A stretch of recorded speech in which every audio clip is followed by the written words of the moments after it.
One of the things I remember quite fondly about my dad was he didn't talk a lot, but I remember in about 7th or 8th grade I had a school project around Princess Diana. My mom and I was shaping out the content of the project without even being aware that my dad was even listening to the conversation.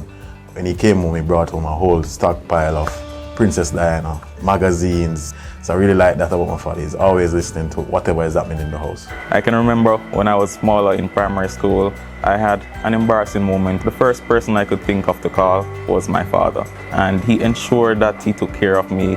And in that moment, I realized that he was the first person I could call for anything that happened. Growing up as a kid, he used to take me to a lot of places, especially on holidays, because he always had a hectic time. I remember he taking us to buy ice cream at a place in Appletree named Creamy Corner. My ice cream fell and I was all crying and everything, and he bought me another one. And that really taught me a lot. It's okay to make mistakes. I hold on to that as one of my key values. So my dad is the boss, because whatever stage I was in life, whether I was a child or a teenager or even my current stage right now in my adult years, he made sure that he took care of me. He made sacrifices for me and my siblings. What stood out is always being there, always making time for your family. You value yourself a little bit less, you put your family first. Being able to understand what they're going through, asking them some very curious questions like, are you good?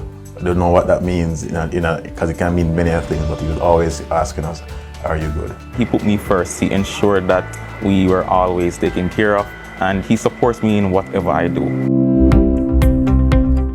One of the things that I've learned about my dad, and I've brought it into my own parenting, is that as a father of two, you should really learn to grow with and protect your family. That's your number one job, and I'm doing that every day. I still try to maintain that traditional Jamaican, upbringing of a child in terms of keeping them close to our culture, keeping them close to some of the things that my grandmother would have taught my father, some of the proverbs, Lickable will tell her what those mean, bend the tree when it's younger and when it gets old and, stuff like that.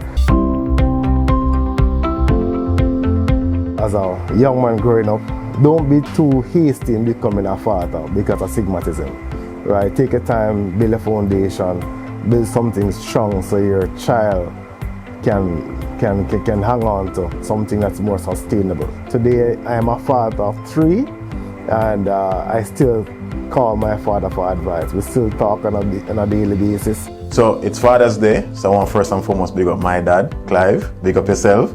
I want to big up my red stripe fathers, quite a lot of them. So big up on yourself, and then all the dads in Jamaica continue doing a good job. I want to wish all the fathers a happy Father's Day.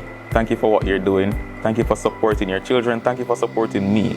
Personally, my father has been supporting me all throughout these years, and he has made sure that I'm okay. He's made sure that he's here for me. So I want to wish you all the best, and again, happy Father's Day. All the fathers out there, just want to wish you a happy Father's Day. All right?